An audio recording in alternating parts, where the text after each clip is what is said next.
Every sip of Coca-Cola brings you closer to the excitement of the FIFA World Cup 26.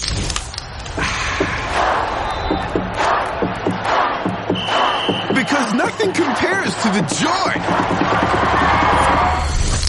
So grab a Coke and drink in the FIFA World Cup 26. No purchase necessary. 13 plus in 50 U.S. states and D.C. with a web-enabled device. Ends March 1st with 8 entry periods. Rules at cokeurl.com/soccer rules. What's up, motherfuckers? How are you doing? Jacob Johnson here, back at you another week, another episode of Victory Motherfucking Drive. This week we have a very special guest with you. I know I say that every week, but every guest is very special to me because they decided to jump on and talk to me and give me some of their time and also give you some of their time. So this week we have on Adam Lamson. He is one of the hosts of StagrCast, and he runs StagrGear.com. They have a bunch of gear made specifically for guys in the Northeast that are trying to track down big fat booty bucks in the Northeast area. Some might call it the New England area, Vermont, Maine, New York, that kind of stuff. Adirondacks, whatever else mountains are in Vermont, I don't know. I'm not a geologist, but he was a fucking great guy, and then he came on and divulged some of his knowledge from the Northeast in tracking bucks, and it was pretty cool. That has been a big bucket list item for me to do someday, is head up the Northeast and just get on a big fat fucking track and walk until I shoot him. So that's what he does all the time up there, and that's what they all do up there quite a bit. They, like I said, they just love walking around hills and mountains and shooting big fat booty bucks. So, if you guys are at all interested in the Northeast area and kind of how they hunt and the different tactics that go into being successful in that area, I found it very interesting and very entertaining. They're just a different breed up there. They here in the Midwest, we like to sit in tree stands or walk through woodlots and push deer out, but they really like to just get behind them, walk them down until they find them either bedded or up on the move or something, and shoot them in the chest with a 30-06, generally a pump action 30-06, like a Remington 7600. That's one thing they really love using up there. And that's been honestly, it's a pretty fucking cool gun. So, hope you guys enjoy this episode with Adam Lamson from Stagger Gear and StagrCast. Oh, and I didn't mention, if you didn't pick it up, if your brain's moving a little slow because it's 5 a.m, you're one of the fucking hardcores that decide to listen to this fucking show at 5 a.m. If you're one of those guys and your brain wasn't really all jazzed up from the caffeine you just ingested, then StagrCast is a podcast that Adam Lamson runs up in Vermont area. And that's what they all talk about. He has, like, Lanny Benoit, like the Benoit guys, he's fucking tight with them, I guess. And they're just fucking legends in the game. They put out a bunch of videos I think it was called the Benoit Way. And they really, really, really popularized big bootied buck tracking, and they like to find those big fat hooves and walk them down. That's what they popularized that style of hunting, and it's still super popular today. And I don't know if I'm 100% correct on this, but I'm pretty sure they also popularized the green and black checkered jacket. And that is one item on StagrGear.com is a fucking big buck tracking ass jacket. And it looks pretty sick. I'm not going to lie. It's fucking pretty badass. Let me look at it and tell you price real quick. There it is. Tracker's jacket, $200. Other companies make jackets like that, but theirs specifically is really high quality wool. It's super fucking nice, really nice looking jacket. And if you like that traditional black and green checkered look like I do, I think it's badass. $200 check them out because they make a fucking badass tracking jacket. They also have some cool blaze orange stuff and merino wool stuff. Like their gloves look pretty sick. They also have undergarments, base layers is what I'm trying to say. They also have some really nice looking merino base layers. So if you're bored looking around for good base layers, you can check them out as well. But man, they are, like I said, Adam Lamson, grade A human being. Glad to have him on and talk about how they do things up there. And man, I've been rambling for a little bit. I need to wet the whistle real quick. Yeah, so here I am. Back at it again.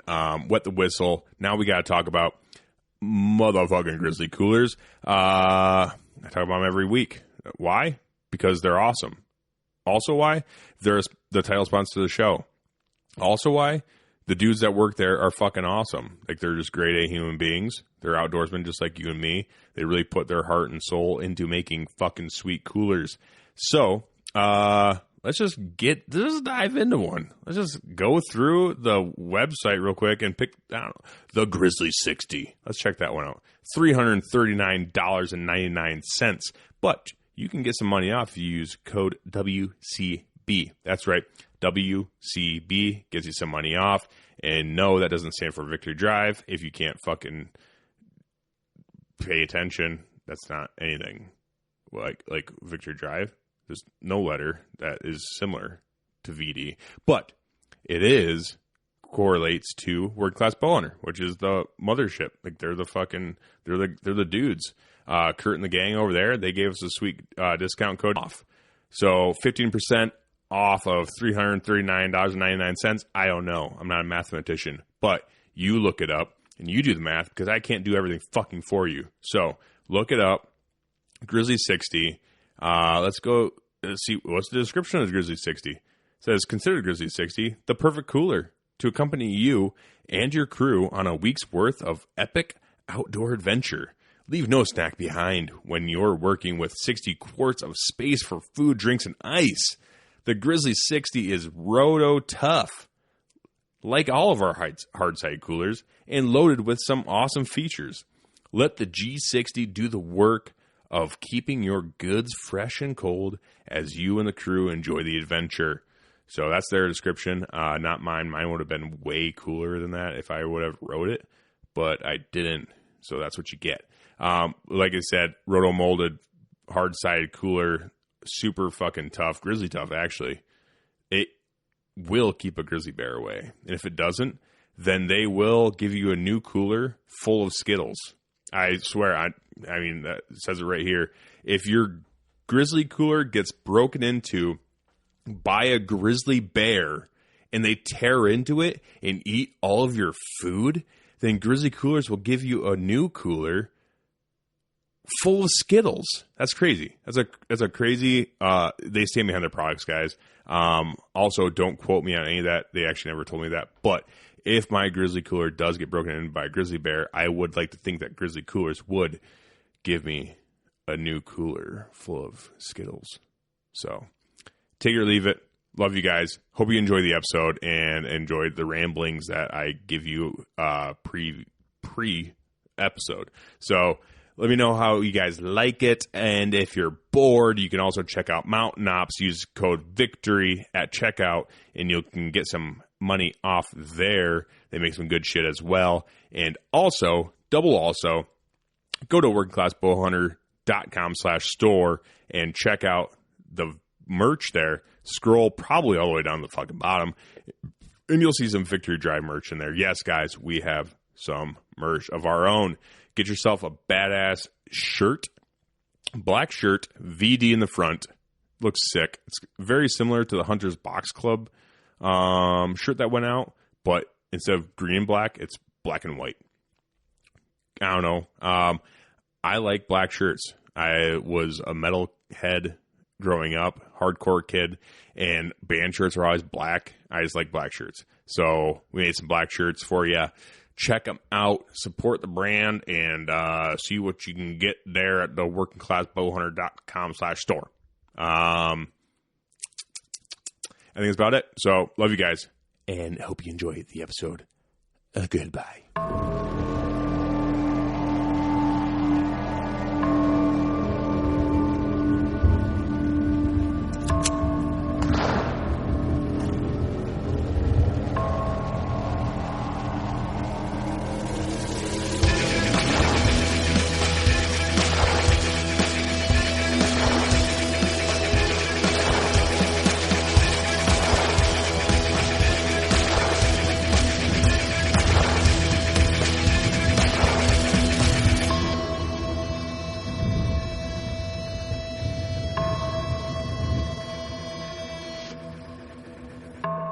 Hello, it's Jacob.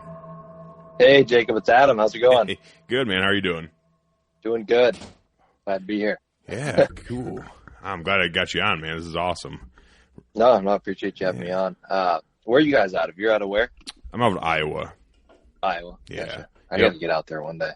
Yeah, one day. Yeah, that's what a lot of people say. It's pretty awesome. But especially if you're a whitetail hunter. But I live in a weird area. My area of Iowa is kind of, it's not like known as the quote unquote Iowa hunting that everyone thinks of when they hear Iowa. But so I still have to travel quite a ways in order to, hunt the way I want to hunt, I guess. But it's still pretty nice. But if you're not a deer hunter, then Iowa's kind of boring. Yeah, I say there's not a whole lot else going on, is there? No, I've never been out to Iowa, so.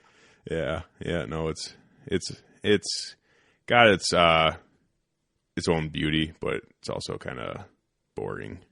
Yeah, featureless type of stuff. Yeah, I got you there. Yeah. And where are you at then? I know you're like northeast, but like you specifically. Yep, Central Vermont. Okay. Waterbury, Vermont. Yeah, that's what I was thinking. I started listening to you guys, your podcast and stuff. Oh, yep. Yeah, one of my listeners, he messaged me like, "Hey, you need to get a hold of the guys from Stagger." I'm like, okay. So I started looking into it. I'm like, oh yeah, northeast fucking big woods hunting. That's cool. Yeah, it's fun. So, yeah. Who is the listener? Austin Wheeler. Not sure. Doesn't ring a bell. Yeah. I know he commented on one of your guys' giveaways. He like put me did he? Okay. Yeah, he put me on there too. I'm like, oh yeah, cool. Sweet. But, yeah, it's just me tonight. I tried to get Greg to hop on with us, but he had something going on tonight. I think he had a wake or something to go to for his on or something. But oh shit. I'll do what I can do. Yeah, dude. Talk some deer hunting. Yeah, absolutely. Absolutely. I appreciate it. Have you listened to my podcast at all? I haven't yet. Okay. No. So I guess just from when we first started talking, how are you with like swearing? Because I don't really censor myself a whole lot. I try not to. Yeah, no, I mean, we kind of in the podcast just speak our minds, but we try to avoid, just blatant all out swearing, but I mean, shit happens. Oh, there you go. Yeah. Just throw a word in here and there. Is that fine? Yeah, or no, do you that's 100% fine. It's just, I know some people, they've asked me that too, and I kind of started asking other people because I don't want to be swearing up a storm if, they're Mormons or something, or they hate swearing, I don't want to offend anyone either. So, but all the podcast listeners that like from my end, like they get it. So, yeah, same with us here. Yep. And have you heard of Working Class Bowhunter podcast? Yeah, so you're part of that like network, right? Yep. So I pretty much picked up like the firearms side of it because I was talking to Kurt. I've been listening to them for a while, and met Kurt and the guys a few years back, and started talking with him some more. And he's like, "Hey, would you want to do like a firearms podcast for us someday?" And I said, "Sure." So yeah, here we are. So awesome. How's it been going so far? Good. Yeah, it's been going real good. Sweet. Just kind of getting started. I'm only 30 episodes in now, so. Yep. But are you weekly or bi-weekly, or what do you do? Weekly. Typically. Weekly. Yep. Gotcha. Yep. Yeah, Weekly. That's a grind, man. Weekly's a grind. We try to we started out bi-weekly, and then after that we did like a year of that, and we're like, let's just record them, kind of not put like a pressure on ourselves, and just put them out, and we put them out, and that's been working good for us, which we've liked. But yeah, that weekly stuff is a grind. I feel you there. Yeah. So I did a podcast before. It was just me, my brother, and one of our other friends, and it was just like, it was a political podcast, and we did it weekly too, but it's just us. It's just us three, like, kind of talking shit. Yep. Around the table. So for the most part, so it's been different just being by myself, I guess, doing it, and trying to line up, guests and all that stuff and everything else. It gets pretty grindy. And then my brother, he did all the editing and all that shit. So I just kind of came in and recorded, then left. And I was like, it's pretty easy, but now that I'm the sole producer and doing everything, it's like, it is. It has its moments where I'm like, oh man, I'm kind of biting my nails. I'm like, who am I going to have on this week? So there's a lot to it. Yeah. I'll call in reinforcements and just get something out. But so you said you had a political podcast back in the day? Yeah. Nice. That got sweet. That got a little too dark. Did it? Yeah. Once you start pretty much devoting a lot of your time into politics and all that stuff and just kind of trying to dissect and understand what they're doing. It's like, man, this sucks.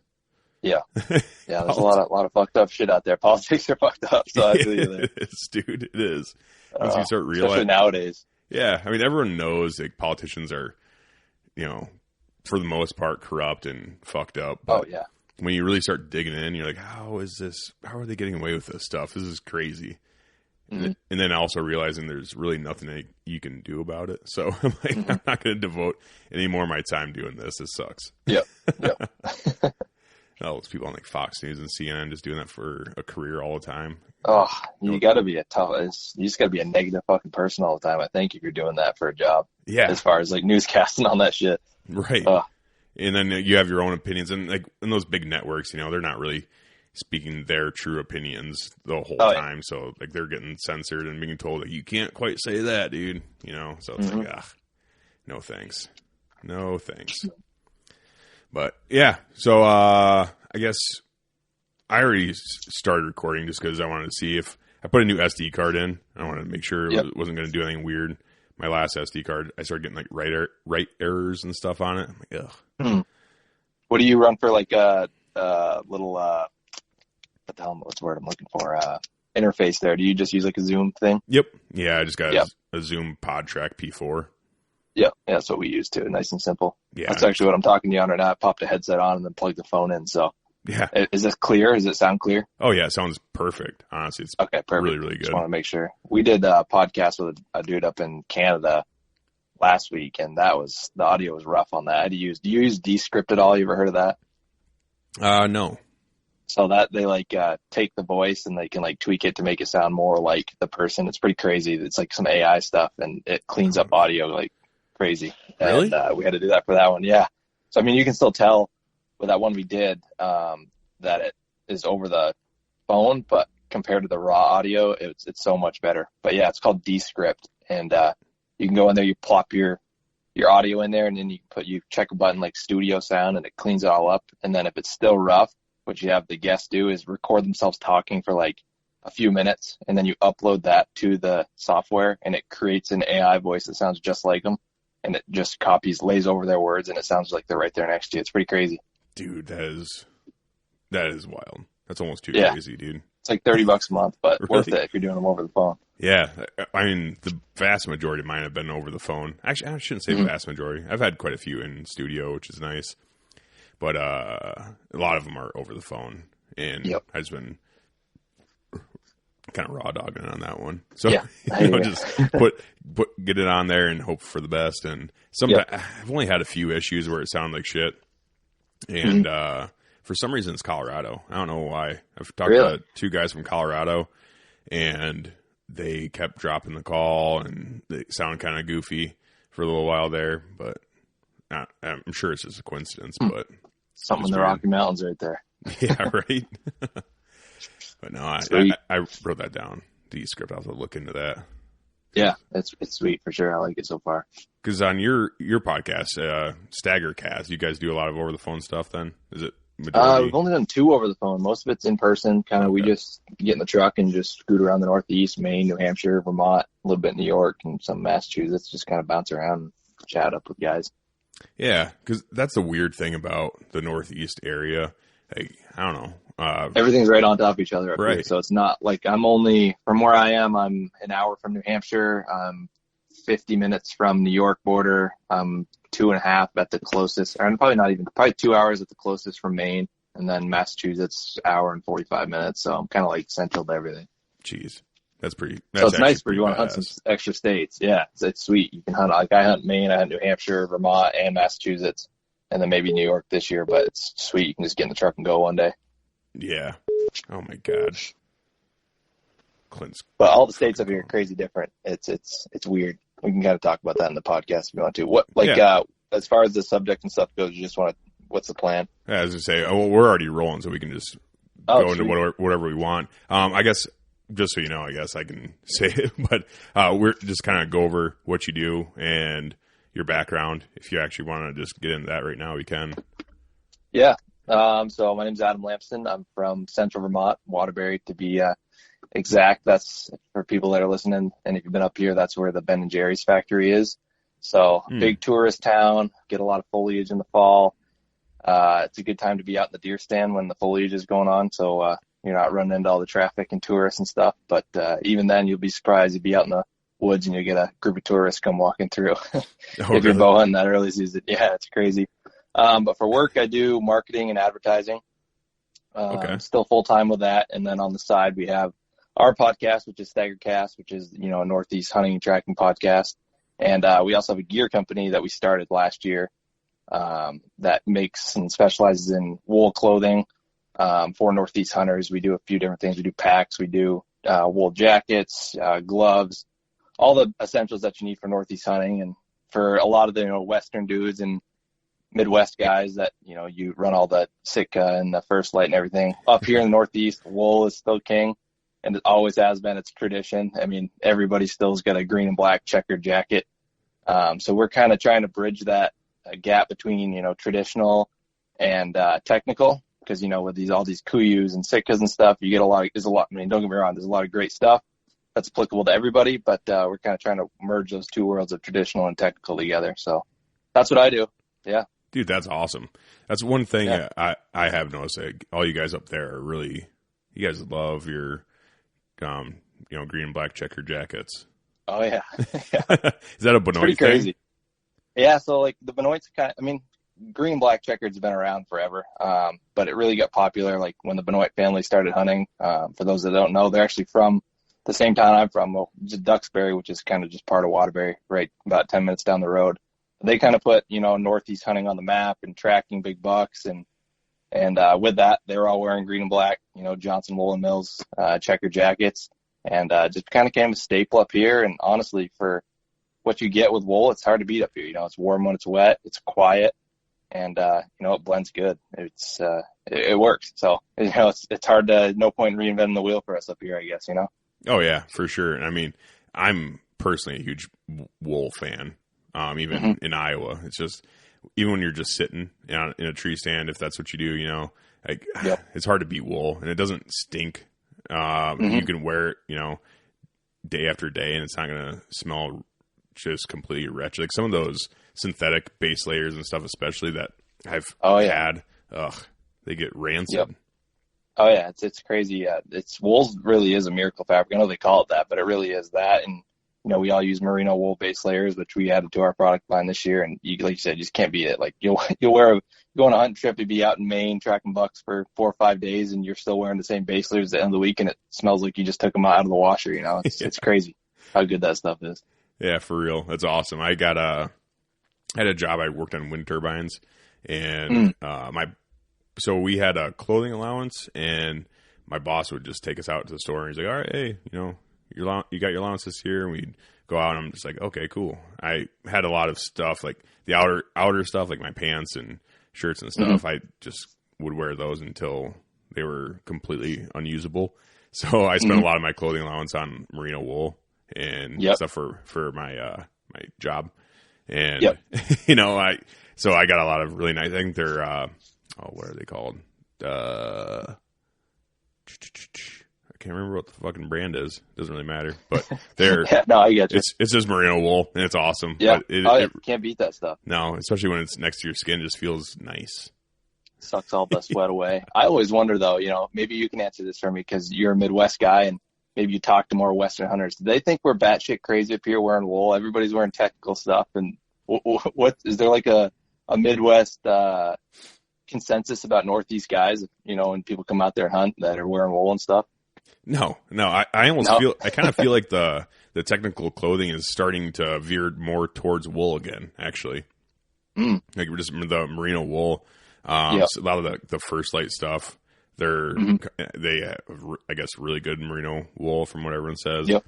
And I think a lot of that stuff is starting to trend back towards wool, which is, I think, pretty nice. The only thing that sucks is it's kind of expensive, wool, Wool ain't cheap. So since it's a lot cheaper to throw at least, like 40% synthetic in there in the mix and kind of use it as like, I don't know, a filler, if you will, I guess. But yeah, that's one of the things I learned getting into the wool business is how much more there is to it than you think there is. You go, like you said, synthetic fabrics, you can get them whipped up in a shop and pretty easy and they're pretty abundant. But when it comes to wool, you got to figure out everything from the source, from like the legitimate farm that it's coming from. Then from there, you got to find a mill that's willing to mill it for you, and your quantities and the colors and everything you need. There's a lot of moving parts to it. When I got into it, I wasn't expecting it to be as difficult as it was, but that's life. You just kind of got to jump and deploy the parachute on your way down, I guess. Right? Yeah. So is that that's what you guys do for your stagger gear? Is you actually go out and source the wool and find where it's at, and then you, I don't know, talk to the farmer and get it from them, then take it to a different manufacturing facility? Yeah, so it starts like you start from the source right down. And I mean, you can find wool that's already milled and stuff, but if you want it specifically made to your specs and colors and everything, you kind of got to start right at the source. So we source it, and then we have a mill we work with that whips all of the colors, the weave, everything from the knit, the weave, the colors, everything. They do it, and then from there it gets shipped off to a stitcher, which they do all the cut and sew. And we have our designs of how we want the jackets made, and they work according to that. And leaves the stitchers, comes to us, and then we market it, advertise it, put it out there, and everybody seems to be loving it so far. We've only been doing it since 2021, so it's a newer venture for us. But kind of the reason we got into that is the options up here, we're kind of getting scarce for wool as far as buying, but the demand for, Northeast hunting and tracking and stuff up here is growing like crazy. So we said, hey, let's do it. If someone's going to do it, it might as well be us. So we dove in head first, and it's been good so far. And we expanded our product line and got to meet a lot of great people along the way. But looking forward to getting into this hunting season. We got a lot of new, we got some new colors come in, and like I said, expanded the product line. So looking forward to seeing all the pictures with some people with some bucks out there tracking bucks down.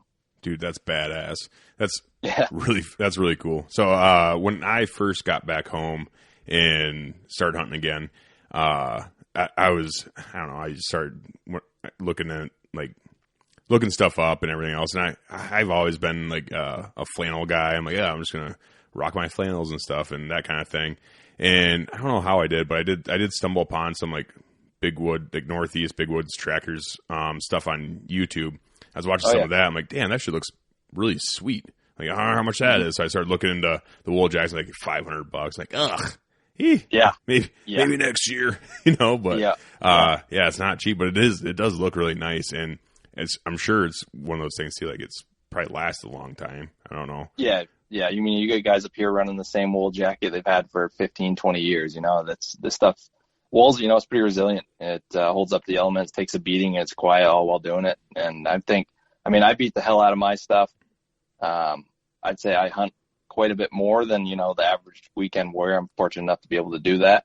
Mm-hmm. But if I get, 5 years out of a jacket and, multiple deer under that, that's a good jacket to me. But some guys are up here, they run the same jacket or their grandpa handed it down and they have it. But it's good material.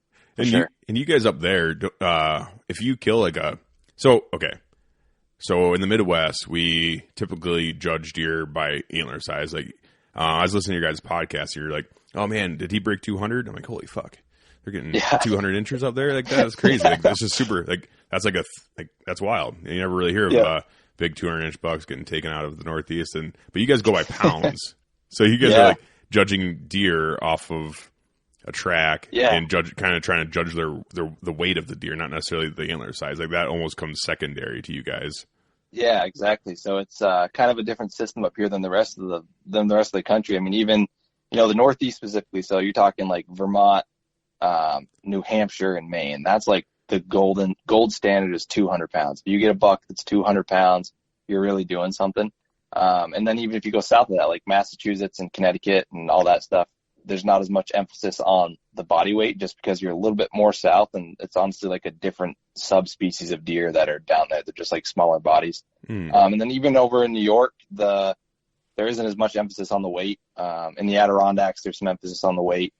But over there is more, inches and stuff, more like it would be out Midwest. But, Vermont, New Hampshire, Maine, if you kill a buck that's 200 pounds that has a fork horn rack on it, you did something versus, a lot of guys would, like I said, would rather kill a 200-pound spike horn than, 140-inch 8-point or 10-point, It just kind of depends on what you're looking for and what you want to hunt. I kind of like a mixture of both. I mean, everybody loves a good rack. You can stare at the rack on the wall for a while. For sure. But yeah, if you can get on a 200-pound buck track and the best hunters out there, I'm not claiming to be that by any means, but the best hunters out there, the Hal Bloods and the Rodney Elmers and stuff that are up here, they're killing 200-pound bucks consistently, and that's what makes legends up here, Hal Blood, that's the guy I found on YouTube. Yep, Big Woods Bucks. They're an organization out of Maine. Oh man, he's got some awesome videos. Absolutely. I had a quick thought when you were talking about that. When we were talking about racks and body weight and stuff, I was kind of thinking. So up in the Northeast, you guys are okay. So not to get too vulgar here, but when you're a guy, you have a tits guy and an ass guy. I guess in the Northeast, you guys would be more of ass guys. Oh yeah, everybody's an ass guy up here. Yeah, then, I guess. Hell yeah.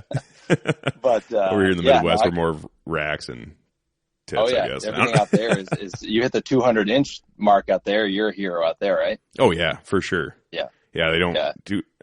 People like to think that there's booners behind every tree in Iowa, and that's just 100% not the case. You have a chance.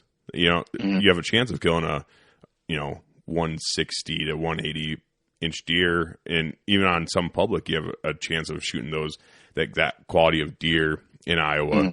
But that's just not the case in a lot of places where there's zero chance. They just don't grow 200 180, 170 inch bucks, like the amount of them. Like there's a lot better chance to kill them out in Iowa, but it's not saying that they're gimmies by any means. I've heard that from other people on other podcasts. Like, man, if I lived in Iowa, I'd be killing fucking booners every year. It's like, I highly doubt it, dude. I highly doubt it. Yeah. Especially since, and this isn't talking shit about anyone, but it's like a lot of times when people come from like Michigan or Pennsylvania or the Northeast, they come to Iowa or Illinois or whatnot, and they see a 145 inch buck, and they're like, oh fuck yeah, and they zap it, and they're like, dude, I just killed a booner. And it's like, well, he's a nice deer. Don't get me wrong, like 135, 140 inch deer, they're really nice. I just killed a 140 incher last year, and I couldn't have been happier, But it's like you just kind of the seeing that many 120s and 130s is like unfeasible in other places. So I think that's kind of the thing that's cool about Iowa is that you just have a better chance of killing a higher class when you're talking rack wise buck than a lot of places. But yeah, no, it's like if you kill a 120 inch, 130 inch buck here, you're real. That's a giant here. A 120 inch buck is what we would classify as a giant. You throw a big body behind that, and that's everything you could ask for. But there are some big ones up here. More people are starting to get some bigger ones. There's been an emphasis towards, growing older deer at like the state regulation level with the Fish and Wildlife. Like Vermont now it's been a few years, has a 3-point restriction. So at least one has to have 3 points, and one of those points has to be an inch. And that's helped Vermont, I will say, kind of out of the big three up here in the Northeast, Vermont, New Hampshire, Maine. Vermont's like kind of gets a bad rap for, smaller deer and, more pressure. There's a lot of hunters in Vermont. Vermont has I think by volume, state size, Vermont probably has the highest density of that. Like per cap or per square mile, you're saying? Yeah, I would say there's a lot of Vermont hunters. It's kind of just built into the heritage and the culture up here. Like, I don't know if you ever listen to the other podcasts, people like to bitch and complain in Maine and New Hampshire because all the green plates come over after everybody tags out in Vermont or there was a big article about it a few years ago. It was getting shared around a Facebook group. There's some dude from New Hampshire that I don't know. I don't want to shit on the guy, but I don't know if he had a tough time hunting and he was just looking for anybody to blame. But they called, I think the title of the article was a green invasion because our license plates are green. Oh, that's hilarious. That's the thing. Oh yeah. He's like, everybody in Vermont drives a Toyota Tacoma. Don't get me wrong. But the opening line in that article is like, all the Larry Benoit wannabes from Vermont with their green plate Toyota Tacomas heading to New Hampshire and Maine. It was pretty funny. Everybody was getting a laugh out of it, but he was real pissed off. But hey, that's the beauty of hunting the Northeast. You get access to all these states and stuff. Right. Yeah. Cause, all those states are over the counter for non-residents, aren't they? Yeah. There's no draw. The only draw is, there's some bonus, muzzleloader late season doe permits and, moose is by draw too up here. But as far as buck tags, you could drive up to New Hampshire in November and pick up a tag over the counter right online and you're good to go. That's Same awesome. with Vermont, Maine, all that stuff. as an Iowa resident, which it is a draw state here for I think as non-residents, if you want an archery hunt, you're looking at in the good zones in Iowa, you're talking 5-6 years in some places now. But I love having states that have that kind of manage for opportunity of non-residents, because if every state was just a draw state and we're just kind of stuck in our own states, that'd be kind of boring. Like, it's awesome having states out there that are willing to be like, hey, you know what, we're going to manage for opportunity because we have a good population here, and we we can afford to, even though a lot of the resident hunters might get pissed, but it's nice having those states, and it does make those states that are draw states a little more, like, it keeps them kind of special, So I'm not saying that it's right or wrong, but it's just there's pros and cons to everything, and I love Iowa and I love living here and hunting here, but at the same time, like, man, I really want to get out and hunt other places too.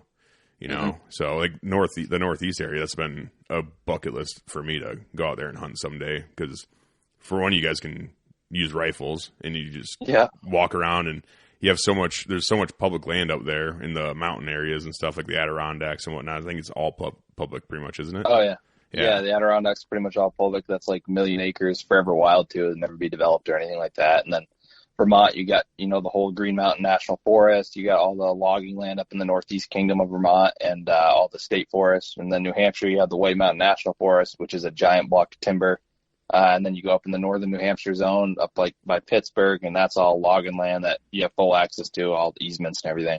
And then Maine is Maine's special, from, like coastal and southern Maine. That's where it's all posted up and stuff. But you get just north of that, all the way up through to all the way to the tip of Maine, and it's all just logging company owns everything, Irving Paper and Weyerhaeuser, all that stuff, which the state has agreements with, and everybody, you can use the logging roads. That's kind of how you go about it, access and everything. It's just massive. It truly is big woods. We say big woods up here, but I know guys in like Colorado and, those Western guys, they're probably like, well, that's not that big, but for us, it's big up here. Yeah. Yeah. No, I just, me personally, the way I like to hunt, I find that like really intriguing, just because in Iowa, you can't do that. There's barely any timber that is suitable for tracking. Yeah. So like, there's a couple pieces of public in Iowa that I'm sure that are big enough that you could probably get on a track. Because I did do it a couple of years ago when I was out during I was during shotgun season in Iowa, and we just got fresh snow. I went out with my buddy. I'm like, we were just hunting does, so we only had doe tags.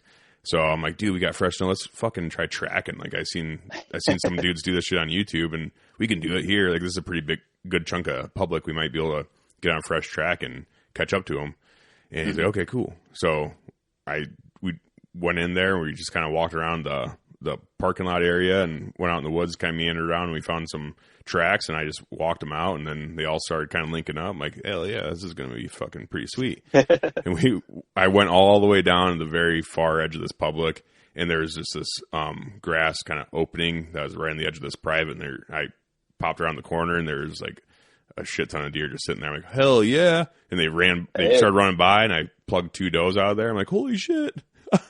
I'm a tracker now. Like, hell, blood, what's up? Like, let's go. That's funny. Hey, it works. It works. Yeah, I was jacked up about it. That was awesome. It sucked dragging, but you guys are dragging like miles because you guys are out there getting lost. Like, not lost because I'm sure you have your GPS or compasses and whatnot, but it's like, man, you're out there walking all day. Yeah. Like last year, the buck I did, by the time I got him, I did 17 miles on the day, and then we had about probably 2.25 mile drag out. So that was a long day. Fuck. But yeah, no, it's rugged for sure. And, places like New Hampshire and Vermont, and especially the Adirondacks, where there's not as much road access into all the big woods, you can be dragging, at the worst, 5 miles probably out to a truck. But Maine is probably the easiest as far as access goes into some of the big woods and getting deer out, because everything, like I said, up in northern Maine and central Maine and stuff's all logging country. So you can get a truck in on skid roads and cut and around some cuts and stuff. So you're never too far away, I want to say, in Maine from getting a buck out to a road. You might have to walk 45 minutes around to get to your truck again, but at least you can drive up to your deer if, you're probably not dragging not too bad. But, yeah, it can get long. You definitely, when you kill a deer out in the back somewhere, you're like, oh shit, I better get the jet sled and some help to get this thing out. But, yeah, it's all part of it. That's the most fun you can have when you're breathing that heavy, right? Oh, for sure, dude. Absolutely. It's, what we call is it secondhand fun? Where it's not maybe not fun in the moment, but the stories afterwards and you're talking about it, and it's like, that is pretty awesome. Like when you're out west and you're hunting, elk or something like that out, and you're, 5-6 miles out, and then you're packing out, making multiple trips. Like, it sucks, but at the same time, it's awesome. Oh yeah, because you're successful and you're hurting, but you're like, dude, I got it done. This is awesome. You wouldn't want to be doing anything else at that time, right? Yeah, no, absolutely not. Yeah, I was. Go ahead. Sorry. Oh, I was just going to ask. So you guys do use jet sleds every once in a while, like if you can, because I mean, just dragging a deer out by its horns is. Fucking... Yeah. So I mean, I just kind of recently got into using a jet sled, and it's kind of been around for a while, obviously, but more and more guys are starting to do that. But yeah, if you're dragging a buck out, even especially on bare ground, you're way out in the back, you want that sled, because if you kill a big one and you want to get it mounted, there ain't going to be any hair left on the side of it by the time you get it out. Yeah.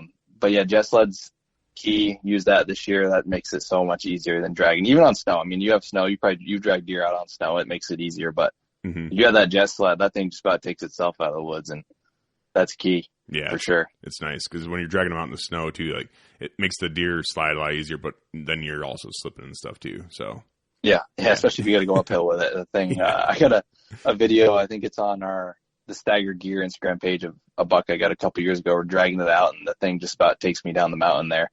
It come around the tree and it starts sliding down the bank, and I get pulled down on my ass about 20 yards down the bank, sliding, just trying to go up the hill with it.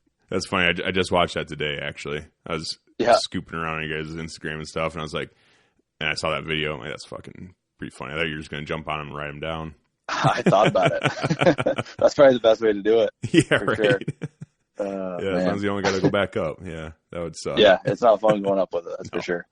No, the deer I killed last year during archery season, it was pretty flat, but he died. He crossed this dried up creek bed, and the creek bed, like I don't know, banks were about 6 feet tall.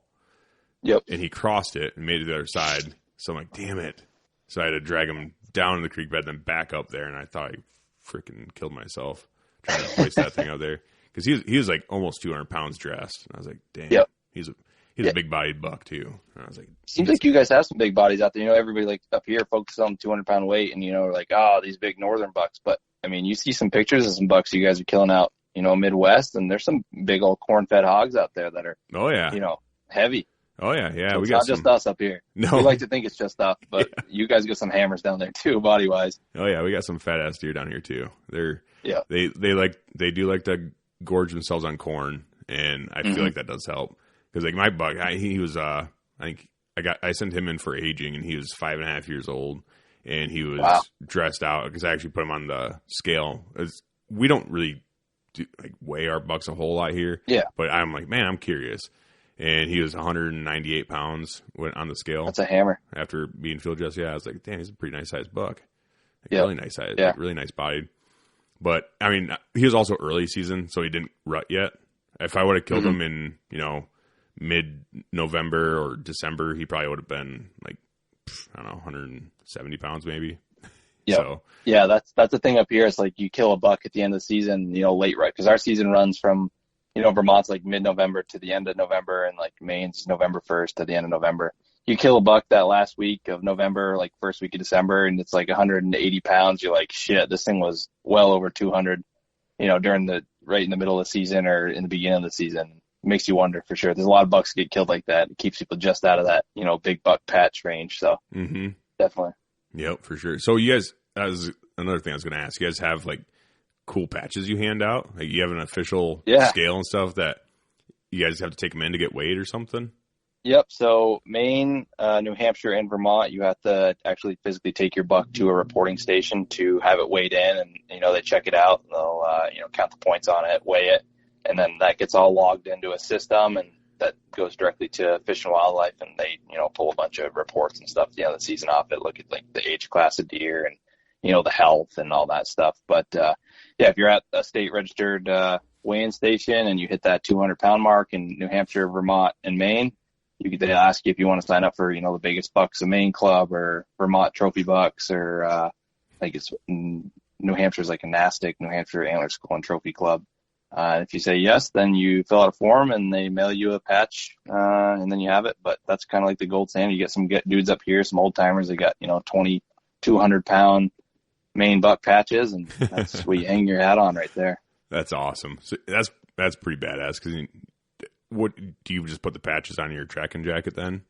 Yeah, some people put them on their jackets. Some people, have a display. Or I know a lot of guys will get the deer mounted and they'll put it in like a frame underneath it. It's kind of up to you how you want to do it, but it's cool. It adds, to the experience of weighing in a buck, and you hit that 200-pound mark for these guys, and it's just a special thing. It's kind of cool we have those programs for sure. It entices people in and definitely creates a lot of attention. Yeah, no, that is awesome. And it's something cool about going by weight instead of like antler inches. Because I feel like, antler inches is kind of a pretty poor way to judge, especially a deer's age.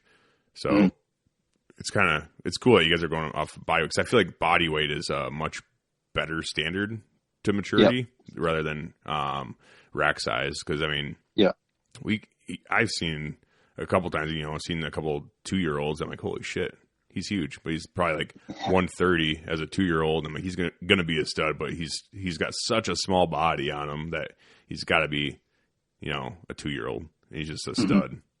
But yeah, it's weird up here because like I was telling you before, like Vermont's kind of like known for like the smaller bucks, but like you go over to Maine and you might shoot a 2.5-year-old buck that's 205, 210, but you come to Vermont and like my buck that I got this year, he turned out to be 9.5 years old. We had him aged, and he was 182. It's just a lot of it's genetics, and a lot of it comes down to the length of deer. If they're long and skinny, or some of them are short and skinny, short and fat. It all kind of depends on the genetics. But Maine is your best chance of getting a 200-pounder, and that's why Maine gets so much attention for hunting over there. A lot of guys, chasing that 200-pound mark. But Vermont, I would say out of the Northeast is the hardest state to kill a 200-pounder in. We kind of have like a different subspecies of deer here, except for like up in the Northeast Kingdom of Vermont. If you're ever looking at the map, the top, right hand corner of the Vermont, kind of where it hooks out, that's like very similar to Maine as far as how the terrain sets up. There's kind of like a line that comes down across the top corner of the state, cuts across the top of New Hampshire and into Maine. And like you go above that line, the deer tend to be bigger, and you go below that line, the deer kind of tend to be smaller. It's interesting. It's just like a different breed of deer almost. But Vermont, back in the day when the population was wiped out, they did like restock the population with, I think it was like genetics and deer from Virginia or something. Just kind of like that more spindly horn stuff and, smaller bodies. Yep. So that definitely has an impact on it versus, you're up in that Northeast corner and, northern New Hampshire and Maine. The deer just stockier, the horns are massier. They're like gnarlier looking, just like a true, northern brute looking deer. They're just different looking, which is super cool. But yeah, like Vermont tend to has like the more spindly horn genetics, and we don't get those big racks that you see in New Hampshire and Maine. Don't get me wrong, there's still some giants in Vermont. Everybody shoots a few every year, but nothing to the frequency, I would say, of Maine and New Hampshire. Like my co-host Greg there on the podcast, I don't know if you listened to that episode or not, but he actually killed a booner this year in New Hampshire. He killed the #1 firearms deer in New Hampshire typical.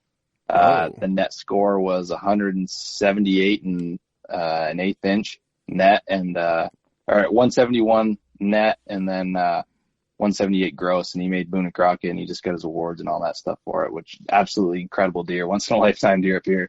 Dude, but they're out there. That's awesome. Was he tracking that too?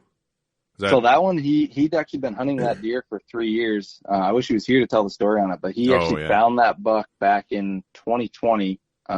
Just after the season, he was doing some late season scouting, exploring, popped some cameras out, and found this giant that was using this funnel up the side of a mountain.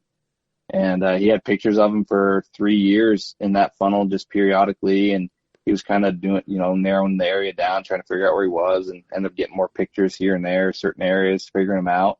And then this year, 2022, he had one picture early on in velvet, and then he kind of disappeared, and then he came back right around the end of October, which is right when the muzzleloader season starts in New Hampshire, and found him again, and then he just disappeared for like 2 weeks, couldn't find him, and then it turned into rifle season. He was checking all the mountainsides all around there, just looking, and he eventually went into this piece one day and gets in there, and there's just a dusting of snow, not a whole lot, and saw his track in the snow, and he had a big old foot on him. There was no denying that he was the king of the mountain in there for sure. And he just, he figured it was that buck, and gets in there, he finds some scrapes, and it's kind of crunchy snow, and he was walking around.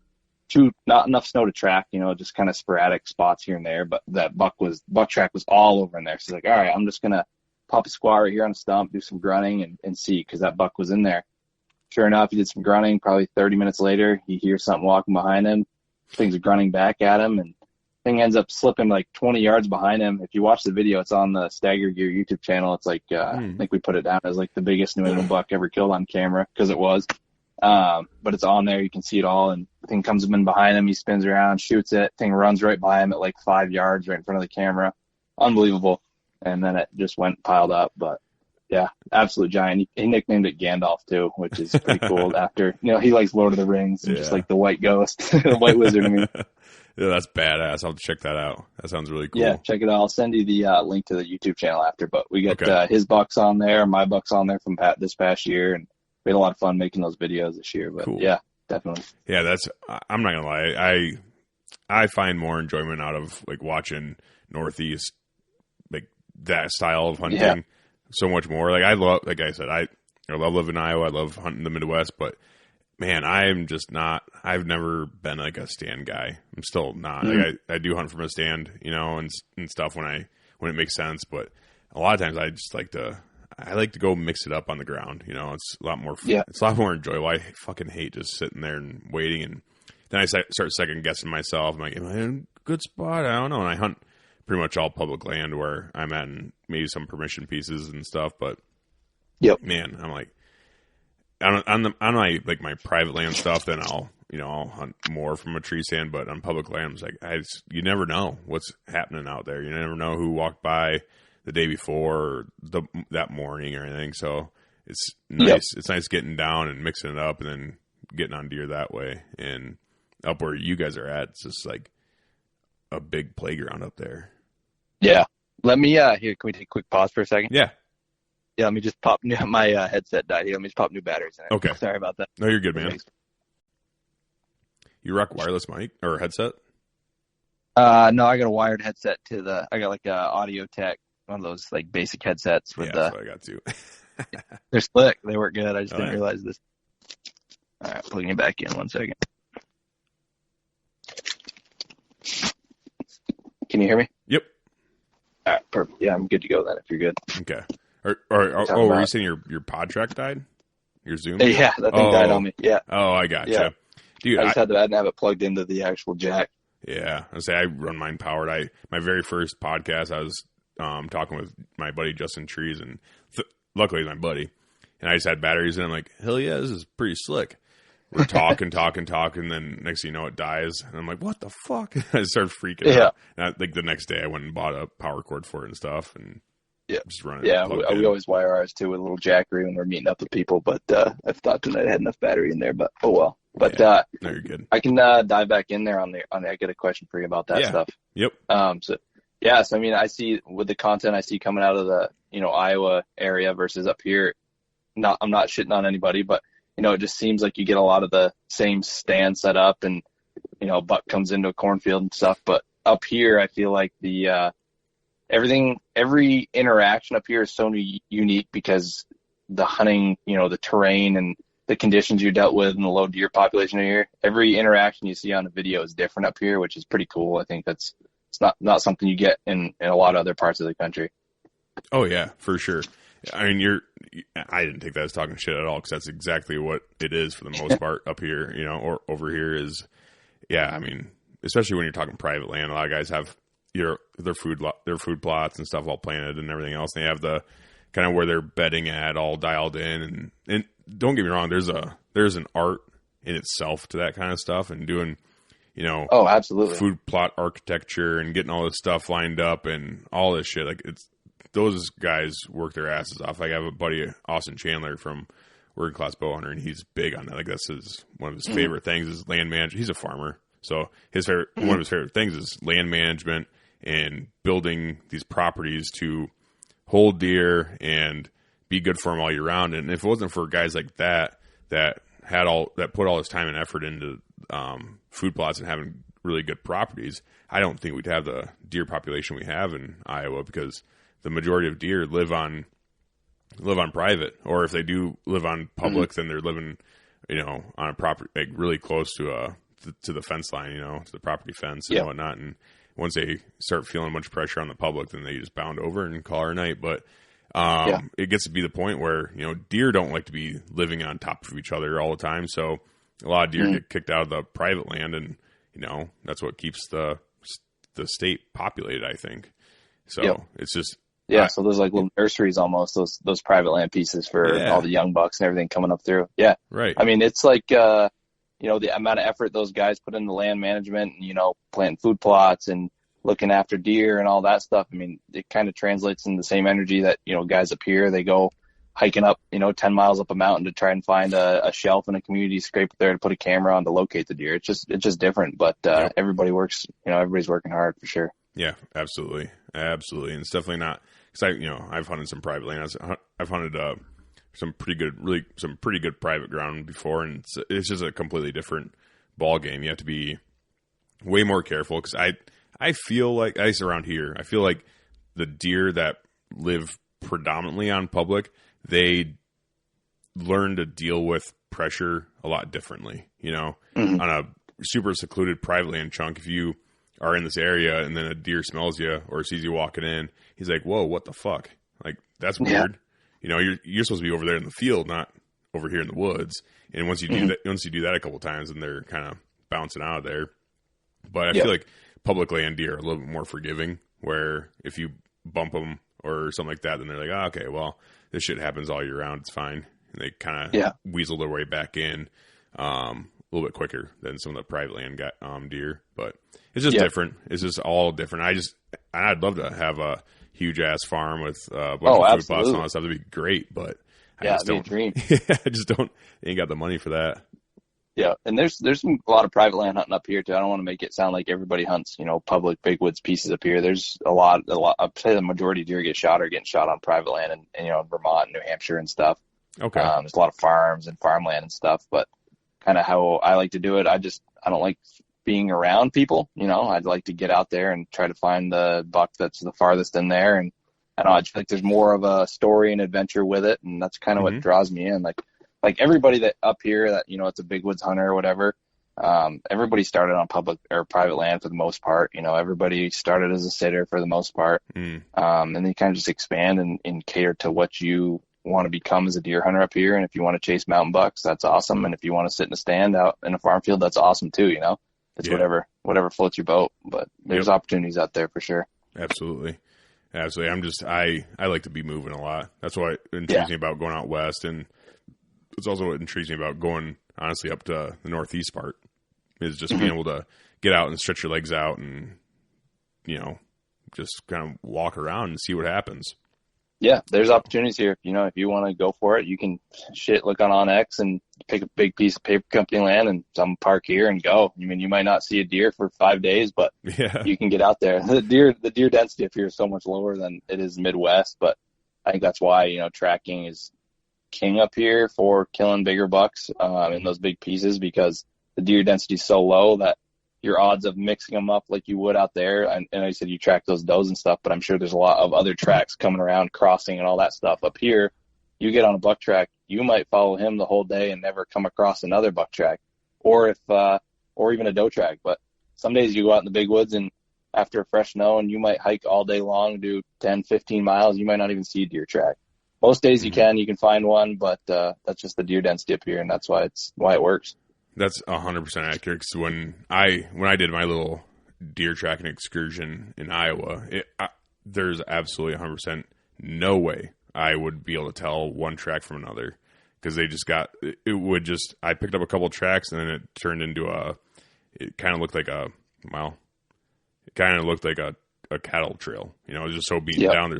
There's so many deer that hop on that main trail. It's impossible. Like, you're not going to be tracking deer the way you guys track deer in a state like Iowa or Illinois or even Minnesota, for that matter. Like, in the Midwest area, you're just not going to be doing that, just because they're going to hit a main trail and then you're screwed. You're not going to be able to find you.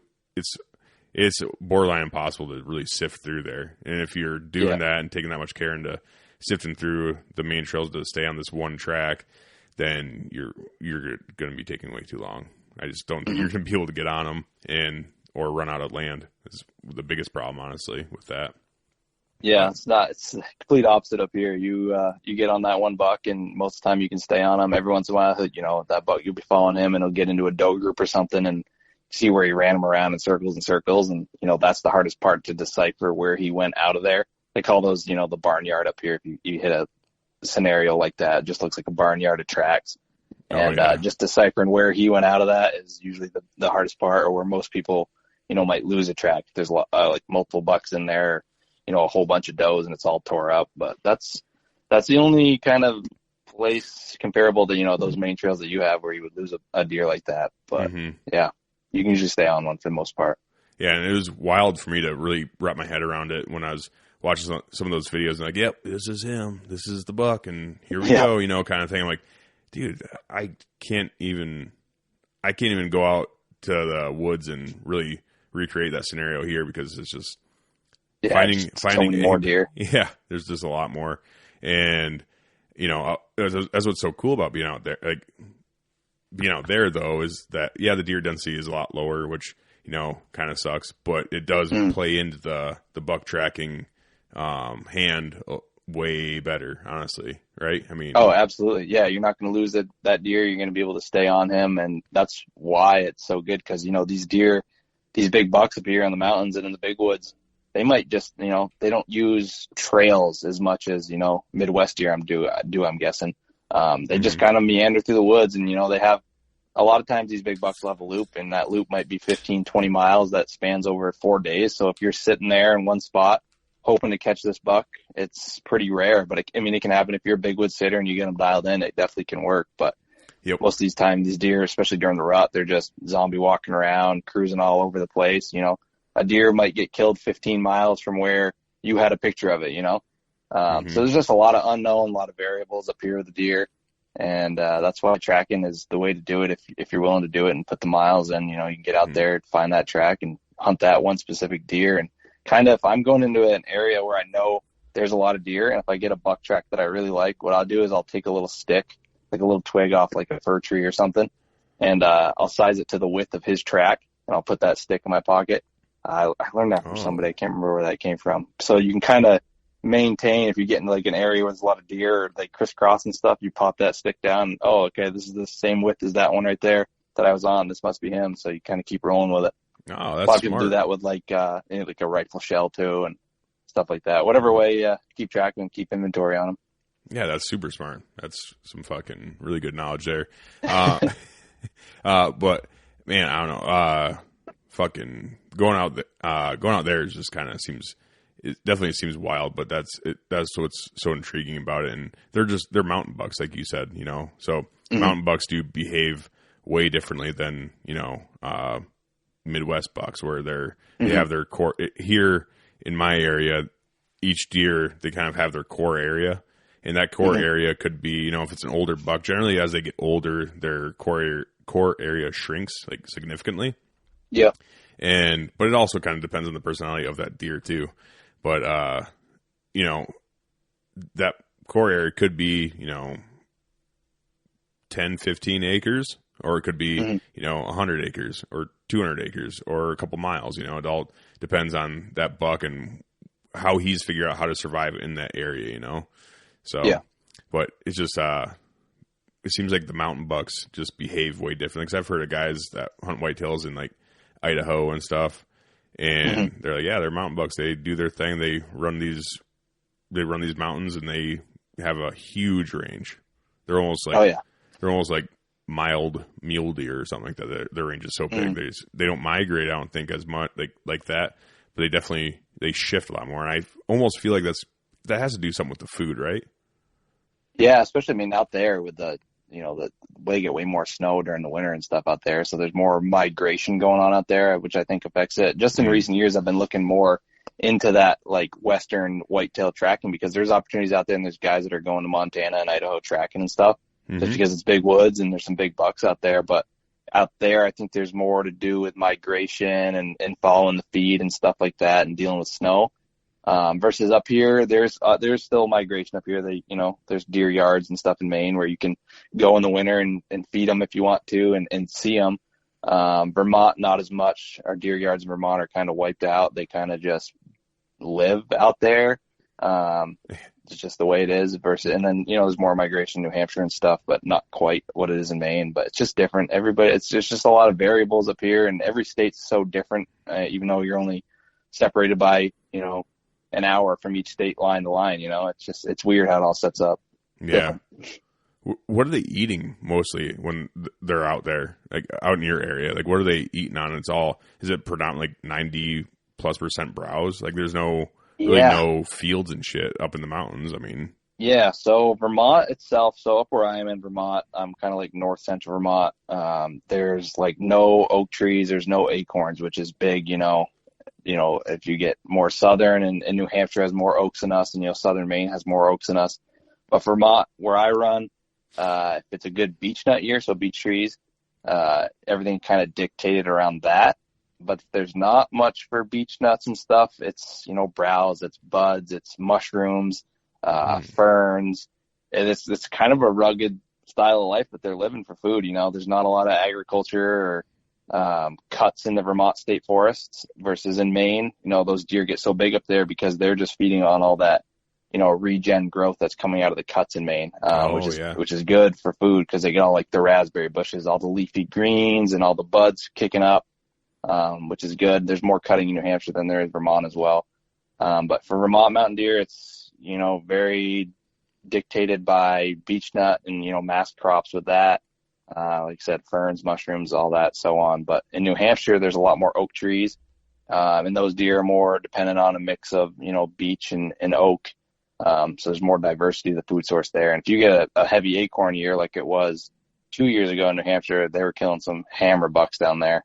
Everything, like I said before, every state's different. But, yeah, it's kind of a rugged life. If you're a deep woods buck, you're just nipping buds, eating bark, mushrooms, all that stuff. But Maine's definitely more dictated by the feed that comes with all the cutting that goes on up there. Because, like I said, a lot of Maine is owned by paper company lands, so you're constantly cutting up there, and there's a lot of new food sources for them.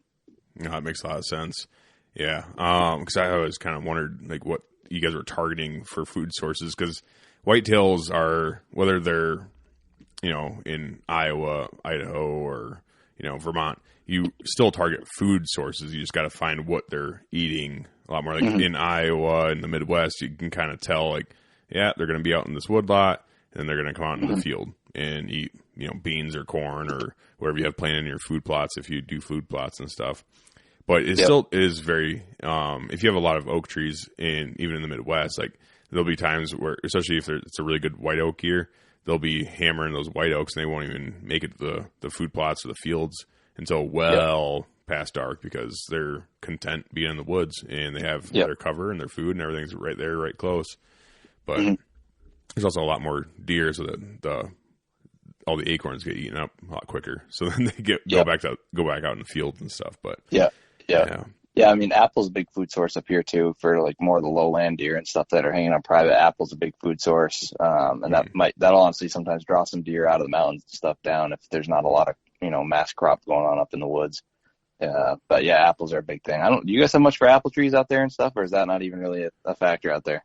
Not unless there's an orchard nearby or something. Yeah. But no, not really. We get a lot of like crab apples and stuff, and deer really like them. But yeah, they hammer them pretty good. Yeah, generally if there's like an apple tree or a fruit tree of some sort out in the woods, it was put there by a person for a reason, So like some of our public land, like Iowa doesn't have a lot of public land, like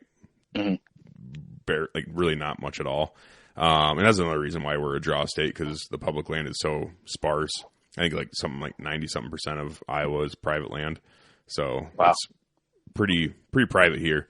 But one nice thing about that is the conservation clubs and stuff. They have maybe a little bit more money to put into the public land, which makes it a little bit higher quality. So I've been on some pieces of public that they go out there and they plant fruit trees and stuff and do food plots and all that good stuff too on public, which is really nice. But generally, no, like you're not going to be in a big acreage of land and find like an apple tree or persimmon tree or anything like that, just growing randomly.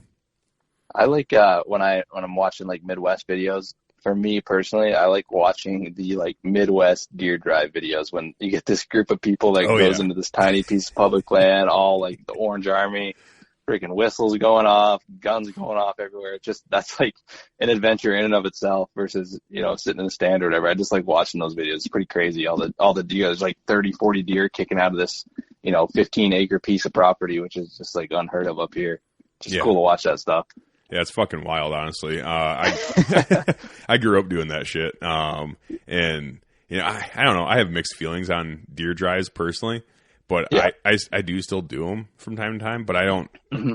So I grew up doing it with a larger group, and it just got way too wild. And my dad and I were like, this is crazy. Like, we gotta leave. So we just started going out, just me and him, and then with my buddy and his dad. So really small group. And we were really meticulous on how we pushed certain woodlots and stuff. Yep. But no, it is honestly, it's pretty ridiculous when you push through certain woodlots and the amount of deer you'll kick out of there, because especially during second gun season, these deer will hole up in some really weird off the wall spots. Like I remember we pushed this, is just a field, and it had this really big, the only part that's wooded was this chunk out in the middle of the field, and it was just a big depression. So it was just a pothole is what we call it. And the farmers didn't, the farmer didn't row crop or nothing, because there's no reason to get in there. And that's where you just threw all this junk and boulders and other shit in there. And we would go in there. That was like an every year thing. We're like, okay, we got to go hit this pothole because there's going to be deer in there. We'd kick out, 20, 25 deer out of there almost every time we went in there. Jeez. Yeah, just that's crazy. Packing it in because they got pushed out of everywhere else. And like, well, this spot seems to be pretty safe. And we walk in there and there's fucking deer running everywhere. It was insane. Just bone flying through the woods everywhere in there. I like watching the Hunt Public videos when they do their Iowa deer drives and Ohio deer drives and stuff. There's just deer flying everywhere. It's just so cool to see deer and stuff.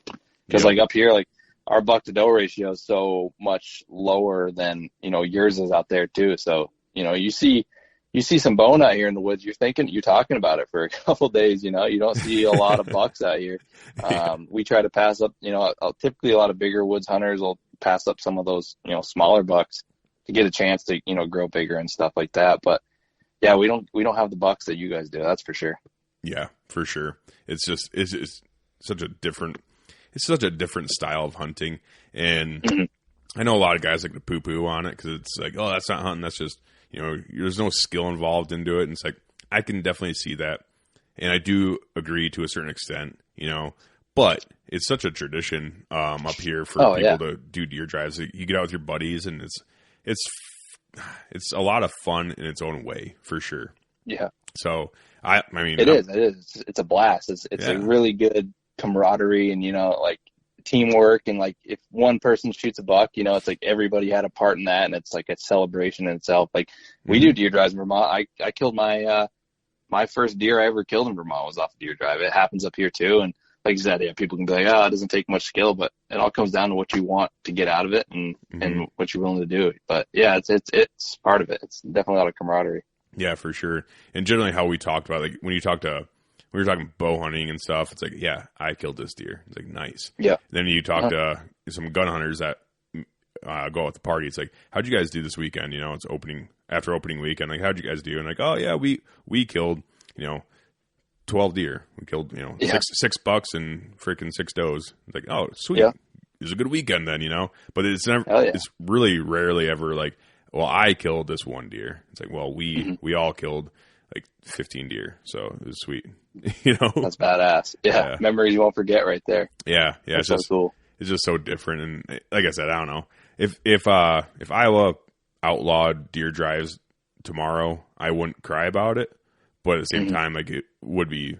It's kind of sad. It'd be kind of sad to see that go away. Yeah, because I see Orange Army tradition. Yeah, like I love bow hunting, and I love having like a bunch of deer to myself, and I do get nervous during gun season. Like, oh man, they're gonna go through there, and hopefully they don't fucking kill everything, and yada yada yada. But it's like seeing everyone going out there and participating and having a good time. I'm like, I would never want to be the one to take that away from people. You know, I would never want to be the DNR officer or the government official that's like, this is my thing. I'm gonna eliminate deer drives in Iowa. It's like, ugh. Is there a push for that in the Iowa legislature to ban deer drives? Is that a thing going on or no? No, not at all. It's good. But I just hear a lot of people talking about it, like fucking deer drives. Like, I want that. If I could get rid of it, I would. And it's like, yeah. I don't know. I wouldn't, just because it is such a tradition for people, and it's a really good way to get kids out and like younger people out and newer hunters, because it's like, it's just, it keeps them going, keeps them active, and keeps them moving around, and they're not just sitting in a tree stand sucking ass and not seeing shit for hours on end. So there's a lot of action there with it too. Yeah, it's hard to take a kid out and be like, hey, sit in this tree and don't move for the next 6 hours. And and by the way, it's cold as fuck. So don't do that. Don't do anything. Just sit there and wait. And if a deer comes by, cool. If it doesn't, then that sucks. But like, it's hard to keep them motivated to just sit there and not do shit for hours on end. So and especially nowadays too, with how everything is instantaneous for entertainment now. Kids get TikTok, Instagram, all that stuff. If you got a shot of dopamine in 6 seconds watching a video, then you try to get a kid to sit in a tree stand for 4 hours and not see a deer, it can see why they lose interest that way. Oh, yeah. For sure. 100%. It's that instant gratification is it's very much more prevalent than when I'm sure we were kids. I don't know. How old are you?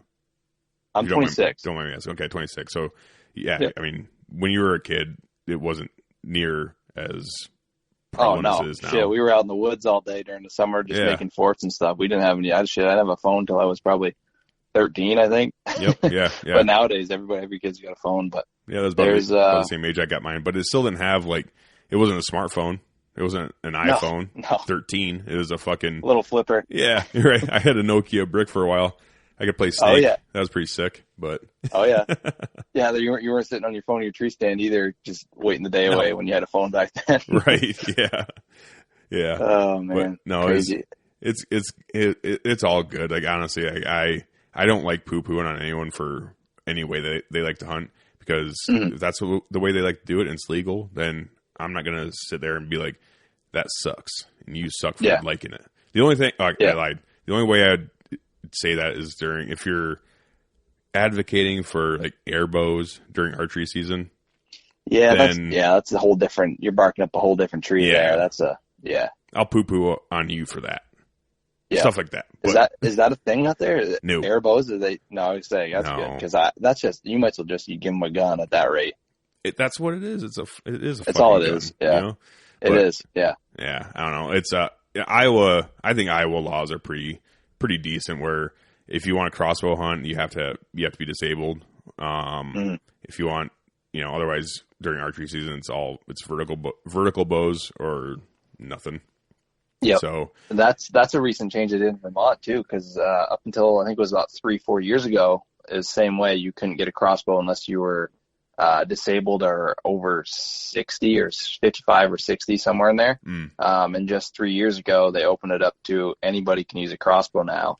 Yeah. And I'm not the biggest fan of that. You get a lot of guys that are taking shots with crossbows that they wouldn't with a regular bow. There's more deer wounded running around and stuff, and that doesn't really create a good image for anybody, especially you get, somebody in somebody's backyard where a wounded deer ends up and they're taking pictures of it with an arrow hanging out of it. That doesn't look good. That's not good. And there's a lot more blood tracking dogs up here now because of that. And, those guys are flat out during bow season up here. So I'm not the biggest fan of letting everybody use a crossbow because I think it gets abused, and I think you kind of leads people into doing stuff they wouldn't do and kind of being more reckless with their shots. But I'd like to see it go back to, you know, being disabled, or even put like, you know, if you're 50 or over, you can use one, and like maybe letting kids up to like 15 or 16, if they're just getting into it, let them use a crossbow, you know, to create interest and get them hooked on it. But that middle age range, that's just my opinion. I'm not shitting on anybody if you do it, but that's just how I feel about it. I just don't like the negative effects of it. No, I'm 100% in agreement on that. Honestly, I'm just not a huge fan of crossbows in general. I feel like they do treat them like, I shouldn't say they all, that's generalizing too much. Yeah. A lot, it opens up that door for people to treat a crossbow like a gun, where it's like, yeah, I'll dust her off, you know, day before season, shoot a couple groups at 50 yards, and if she's tight, then I know I'm good out to, you know, 100. Yeah, exactly. You hit the nail on the head with that. Yeah, that's not how it should be, in my opinion. No. But that's just me. It's just, you know, leaves a lot of room for error and bad shots. But Right. And I don't do that with my guns either. Like I'm a huge advocate for, well, I mean, I run a gun podcast too, so you know, even if I wasn't, I'd have to say I was, but I'm just a huge advocate for, if you're going to go hunting, you should be very proficient with whatever weapon you're using, whether it's a gun, absolutely, a crossbow, you know, compound bow, or whatever it is. You need to be proficient in whatever you're using, and that requires at least a decent amount of time throughout the year to get, you know, familiar with whatever weapon you're using. And, you know, with guns and stuff especially, it's like, I know guys that, you know, do that, where they, you know, my dad was one of them. He fucking bought me my shotgun, and he bought me 2 boxes of slugs, and was like, all right, you know, here's 20 slugs that should last you 20 years, you know? So, yeah, you know, it's like, I'm not like that, because I like to shoot, and I like to be very as proficient as I possibly can with whatever weapon I'm using. And, you know, that requires shooting whatever you have. And I agree. And that does bring me to actually another question I had. What do you guys use up there? Are you guys just rocking like Remington 7600s and shit all up there? Yeah. So that's kind of like, if you look at the Northeast, a lot of people that hunt, especially like videos you see, the Remington 7600 is definitely the go-to gun, you know, especially the carbine, cut down, short, light. A lot of guys love that. It's kind of the staple, and, you know, that kind of got big with the Benoits as well, because, you know, that's what Larry Benoit was using. And I mean, it's a great gun. You can throw some lead down range, and typically up here, you're not shooting more than, you know, I'd say my average shot of all the deer I've killed tracking, the average distance of shot would probably be 45 yards, I would say, is average. That's usually what seriously? Yeah, I mean, tracking, everything's so thick up here in close range, and, you know, you catch them in their bed, and it typically ends up being close. You know, I've shot deer. The farthest I've ever shot a deer, I shot a deer at 2:30. You know, I was just sitting on a farm field. That was a long time ago. But in actual mountain hunting and tracking up here, you're usually killing a deer anywhere from as close as 10 yards to, you know, 80 yards as they're barreling down through some hardwoods or something. So the 7600 is good for that. And, you know, a lot of guys run 870s up here, so it kind of just translates into the rifle version of that, and throw some lead at some bucks as they're taking off down a mountainside, and it works good. BARs are kind of starting to make a push up here. I see more guys using a BAR with not the detachable box mag there, the one that's kind of flush to the bottom. Oh, okay. Just because you can only have 4+1 up here for carrying rounds. Oh, that's the state limits you on that? Yep. Yeah, you can have four in the mag and 1 in the gun. In fucking Iowa, you can rock a 30-round magazine if you wanted to. Holy shit, for deer? Yeah. Oh, no kidding. Yeah. Yeah, no, you can only have 5. As far as I know, it's everybody. Yeah, it's all you can have is 4+1. You know, for like smaller calibers, I think you can have more. But for your typical deer guns, you're rocking 4+1, and people like those BARs. You can throw some lead with them. Those are light, especially the new composite ones. Still a lot of bolt actions people use up here. You know, a lot of like M77 Rugers, you know, Model 7 Remingtons, that type of stuff. What is it? Browning? Is it X-Bolt? Able? X-Bolt? Yeah. Something like that? Yeah. Both. The X-Bolt's like the newer, I guess, line from Browning, and they're pretty fucking nice, but. Yeah, those are sweet, smooth Yeah. guns. I've held one before. But yeah, no, it's a good mix of guns up here. But I would say, like, if you're thinking Northeast deer hunting, like the first gun that comes to your mind is definitely the 7600 carbine. Just a good carrying gun, weighs like 6 pounds, and carry that thing all day. And you happen to catch a buck, you can throw some lead at it. And like me, I have a bare ground gun and I have a tracking gun. So if you're watching videos and stuff from the Northeast, and you look around, you probably see a lot of guys wearing their green and black checkered wool with a 7600 carbine with a peep sight on it. And that's kind of a staple up here. And with that peep sight, you can shoot fast. You can get your target pretty quick and throw some lead at it. Mm-hmm. And when you're tracking, you got snow flying off the trees, or you're in a blizzard, you're not wiping your scopes every 30 seconds. And even when you have scope caps on those real snowy days, you get fog and constantly having to wipe and deal with it. So that's why a lot of guys you see up here are using peep sights that are big woods hunting. But for me, for my bare ground gun, I have a Remington Model 7 Bolt. It was actually my grandpa's gun. It's a real nice light gun. I have a scope on that.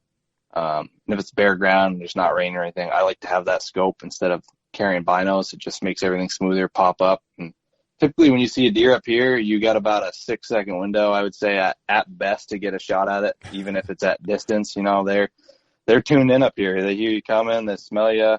So you kind of got to make shit happen fast. And on bare ground days, especially when it's harder to pick out the deer because they're blending in more, that scope is definitely key for me. But I know some guys like to use a peep even on bare ground, but I like to have a scope for when it's dry and get up and get on them quick. And for tracking, definitely like that peep sight. Just makes it me shooting with a peep sight versus a scope so much quicker, and I can throw lead a lot faster and keep it clean, not to worry about it. The most you got to do with it is just blow your peep sight out if you get some snow in there, and then you're good to go again. But they're effective. That's the reason they're sticking around. They've been around for a while, and I don't see them going away anytime soon. People are scooping up, because Remington's not making the 7600 right now. They've been out of commission ever since they went bankrupt. I don't know, probably 5-6 years ago. So they're not in production anymore.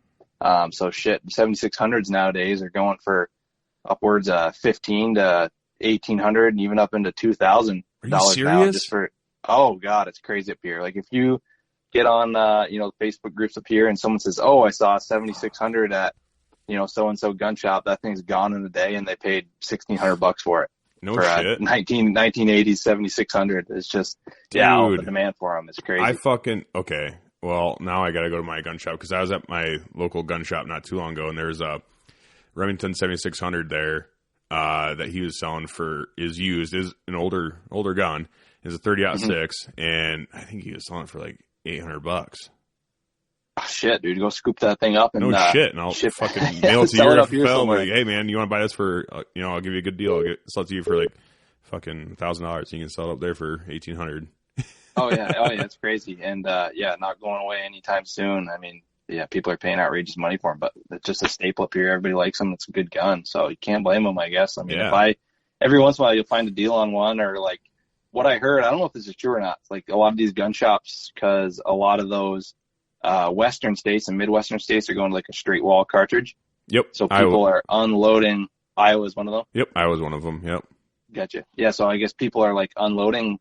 People up here, the gun shop owners know that the people out there are unloading their 7600s and walled cartridges or neck cartridges, getting rid of them. So they're going out west, buying a bunch, going around checking gun stores out, buying them up, scooping them up, and they come back here and triple their money on them. So I guess that's what they're doing. That's what I heard. I don't know if that's 100% true, but that's the rumor. Makes sense. It makes sense. Pretty crazy. Yeah. So Iowa, they went to straight walled cartridges a while back. I want to say it was like maybe 4 or 5 years ago, I guess, when they went to straight walls. But then they recently, I think just a couple of years ago, they just changed it. I don't know if because there's a lot of confusion or what it was, but on like what a straight wall actually entailed. Because I guess like the 4570 is, I don't know if it was, actually no, I don't think it was 4570. There was a cartridge that was, I think it might have been the 4570, where it's not technically a straight wall, it was like a tapered wall. Yeah. So, but that got grandfathered in. I don't know if there's like I don't know if there's confusion or what, but anyways, so Iowa changed it to just being like, okay, it's basically any centerfire rifle as long as it's 35 caliber to like 50. Mm-hmm. So like 35 Whalen. That's I've heard some people talk about that, and that's actually a big reason why I got my I bought a Ruger M77 Hawkeye in 30-06 not too long ago, and I'm going to use it as a 30-06 for a while, but I do plan on rebarreling that to 35 Whalen, so I can use it here. And so you can use a 35 Whalen out there, because that's a relatively big cartridge up here, because one of those last runs that Remington did up here for the 7600s was that 35 Whalen. Oh, really? And that's kind of pretty popular up here, as well. Okay. I mean, it shoots pretty similar to the 30-06, and people seem to be liking it here. It's got more knockdown power as far as, because that's like a 220 grain. Is that what that typically is? The average load for that, or 200? Yeah, 200 to 220 is like very typical. I think they can go all the way up to like into the almost 300, I think, is what you can get, but that's for like, big African animals and shit. Yeah. But I think it does go down. I think it's like 180 grains is generally like the on the light side, and I know that's like on the heavier side for 30-06. Yeah. But yeah, like ballistically, 35 Whalen and 30-06 are very, very similar. It's just a 35 Whalen is just a necked up 30-06, and I think they shoot very similarly, all the way out to about 200-ish or so. They shoot very similar. And then the 35 Whalen starts dropping off pretty good after that. But I think the Whalen's good. It's a good solid cartridge out to about 300. And then after that, you really got to start thinking twice before you take a shot, I think. Yeah. Just because it's such a big projectile. And you're generally using the same power loads as like a 30-06. But I think actually the 35 Whalen is one of the only like necked up cartridges that they started like wildcat and kind of messing around with. And I think it actually picks up feet per second out to like 100 or something. That actually gets a little bit quicker than a 30-06, and then it starts slowing down pretty drastically. Yeah. Okay. If I remember right, I remember reading about something like that, or they're doing like a comparison and stuff, and like, yeah, actually it's this. I'm like, that's fucking kind of crazy to think about.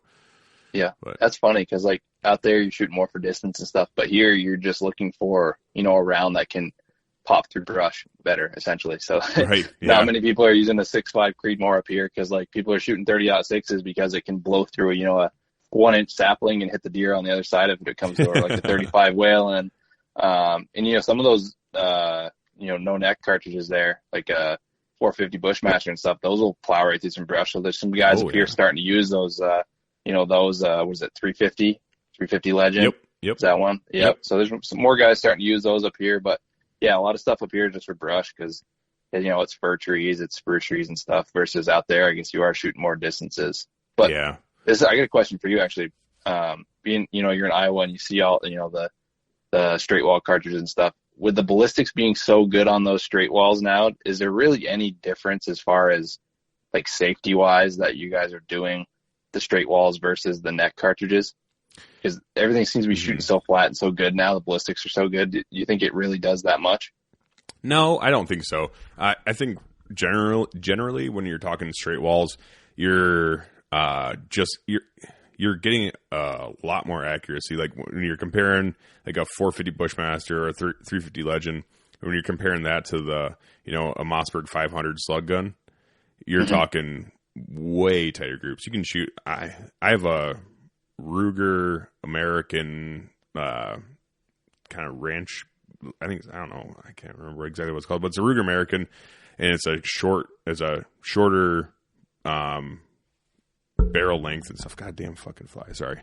But it's shorter barrel length, but it's 450 Bushmaster, and that thing is like I shot little over one MOA groups with that thing, and with your slug gun, like I don't know, I'm pretty happy with my slug gun shooting 2-3 inch groups at 100 yards. Yeah. Like hell yeah, nice.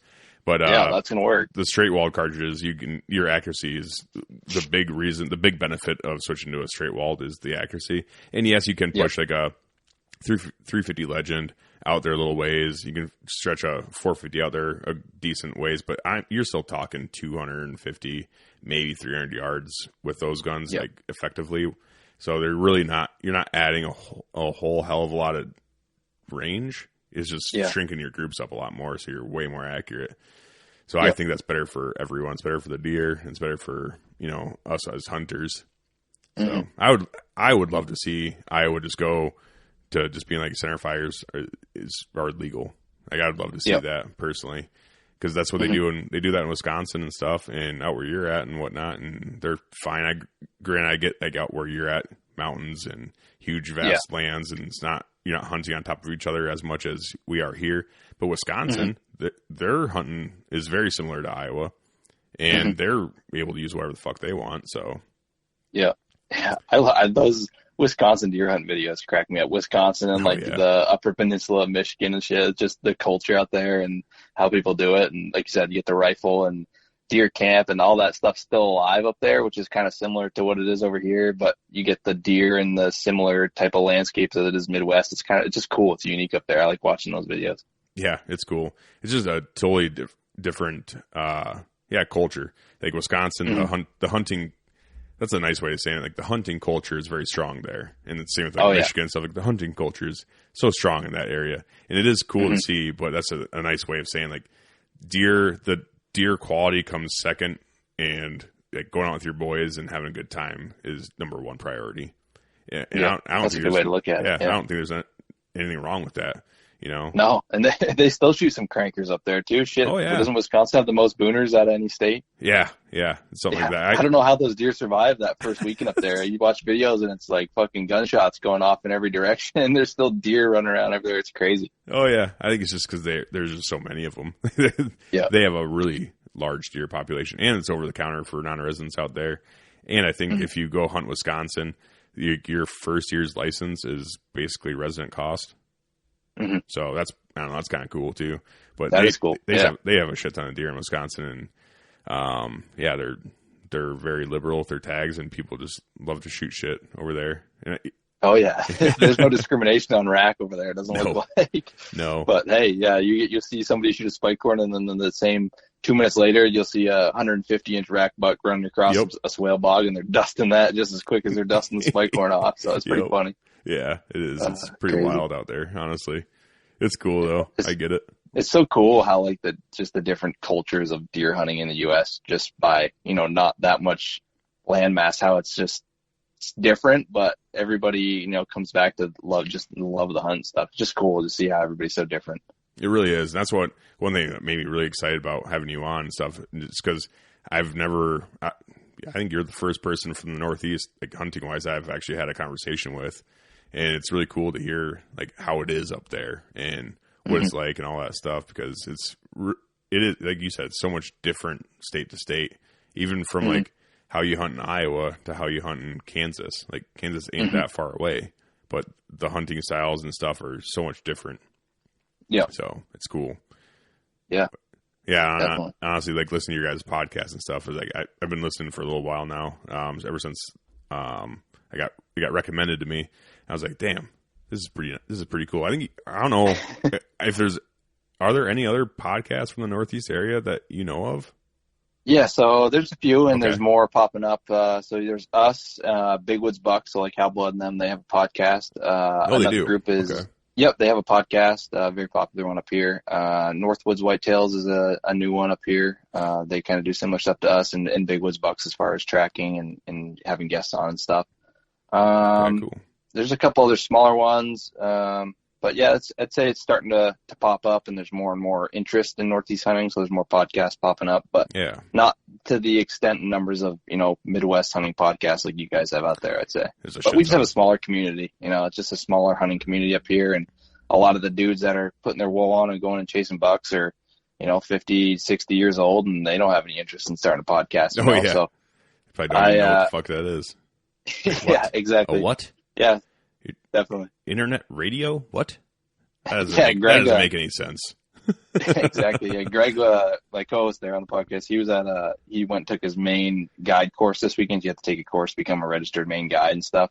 And the guy teaching the class is like, "Oh, I've never even heard of it." He just got to talking, and I guess like a few people at the class recognized Greg from the podcast and stuff. And the guy that was teaching the class was like a 7-year-old dude, and he had no idea what a podcast was. And, it's cool. That's awesome. Sure.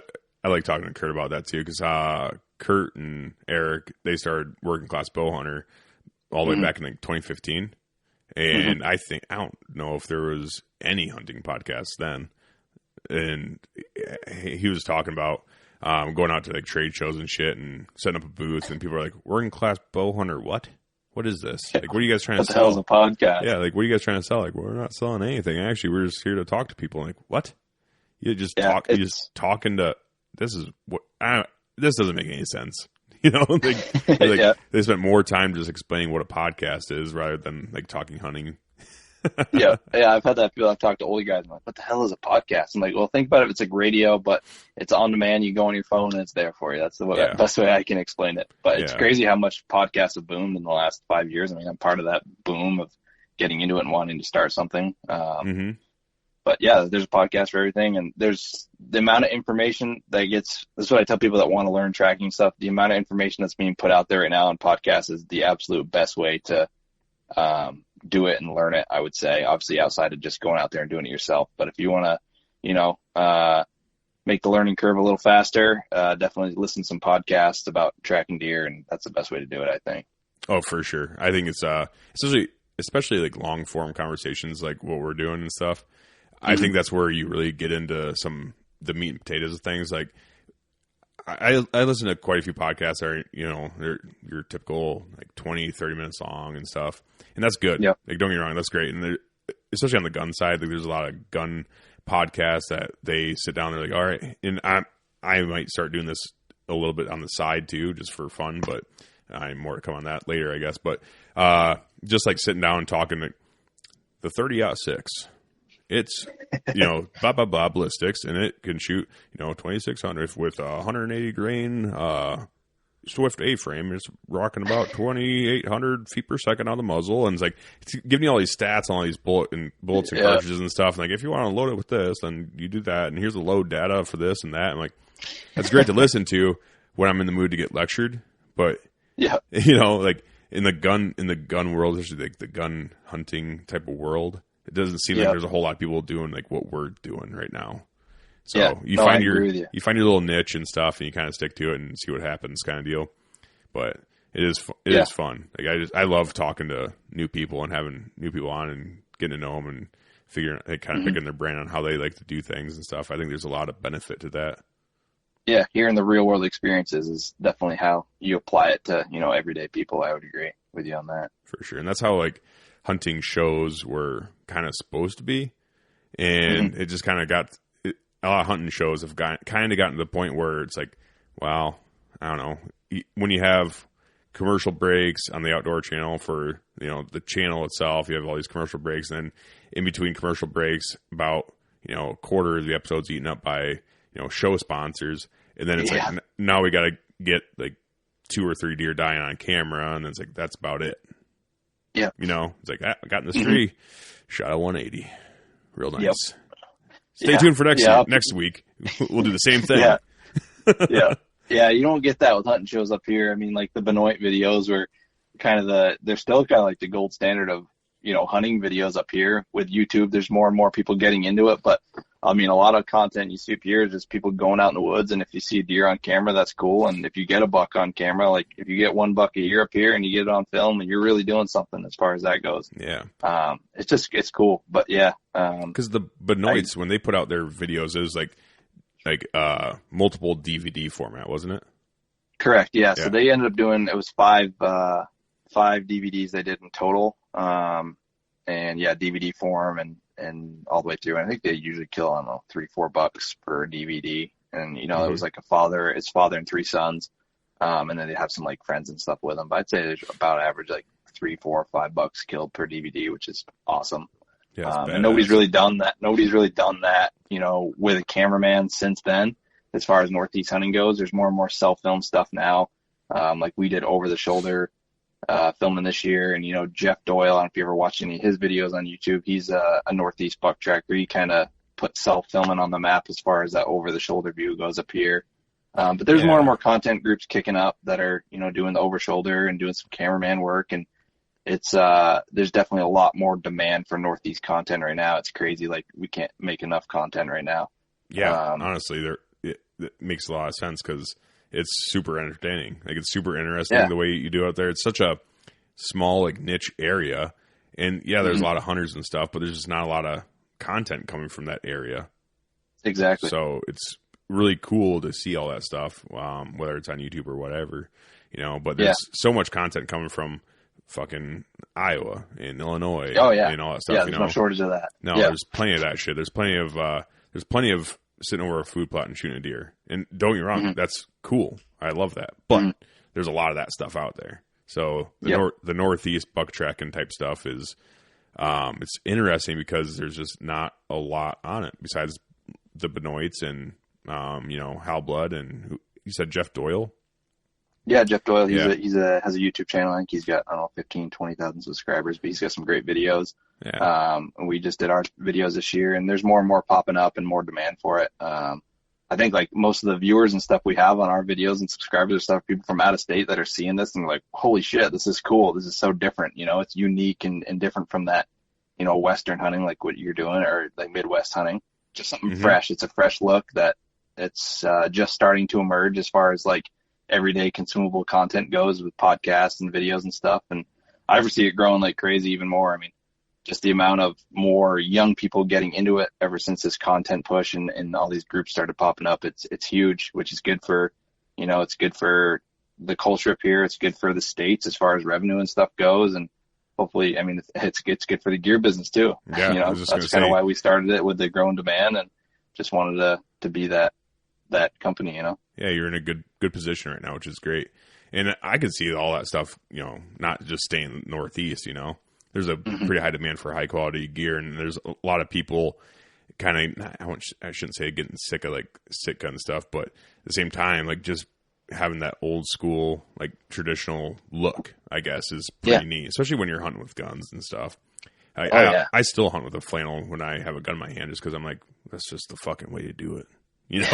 Don't you feel dangerous when you throw some checkered wool on or flannel and you put a gun in your hand, you feel dangerous, don't you? Oh yeah, dude. You feel like it's the way it's supposed to be. Yeah, especially after the hard archery season or something like that. You're like, all right. And then you put the flannel on and someone's like, I'm putting on my freaking superhero costume. Like, something's going to die today. I feel good about it. Yeah. Feel real good about it. Every time I slip my wool jacket on and grab my pump gun, I'm like, something's going down today. I feel good, just being out there and enjoying it for sure.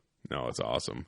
No, and I think you guys are doing a great job at StagrCast and stuff. You guys, like I said, listening to you for a little while, and it's, you guys are doing some good stuff, and I really, thank you, really like listening to it. So, well, yeah, glad to hear it. Yeah. Is there anything else you wanted to plug in here? We're getting about a little over an hour and a half, and I don't want to take your whole night away from you.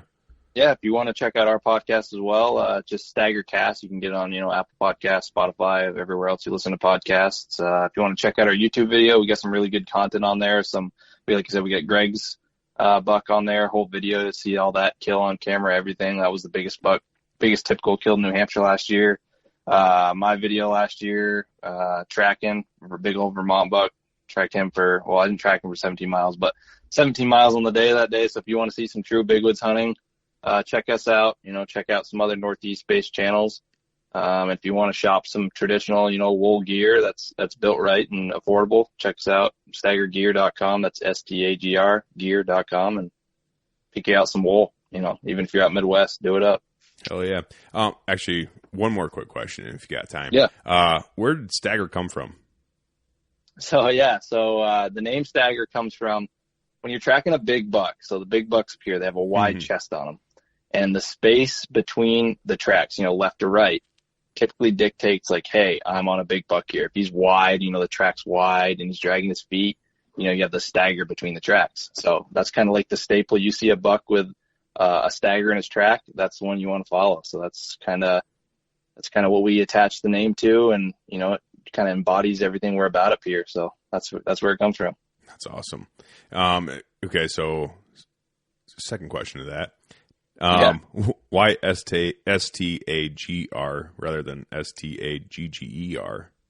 Just make a little bit of wordplay on it. Just something sharp, cool, concise, and just branding, marketing. Yeah, just cool, something different. I like it. I really do like it. I kind of figured that was where it came from, like some sort of deer reference and stuff. But no, that's good. That's cool, man. Well, hey, I appreciate you coming on again, man. And good luck out there this year. And if you ever want to come back on, let me know. Yeah, absolutely. It's been great. Yeah. I really appreciate talking to you. It's been fun. No, thanks for having me on. This is the first podcast I've done where I'm the guest. So this is a new experience for me and had a great time doing it, and have you come back on whenever you want me. So nice. Definitely. Awesome. We'll do it up. Cool. Yeah, man. Well, I appreciate it.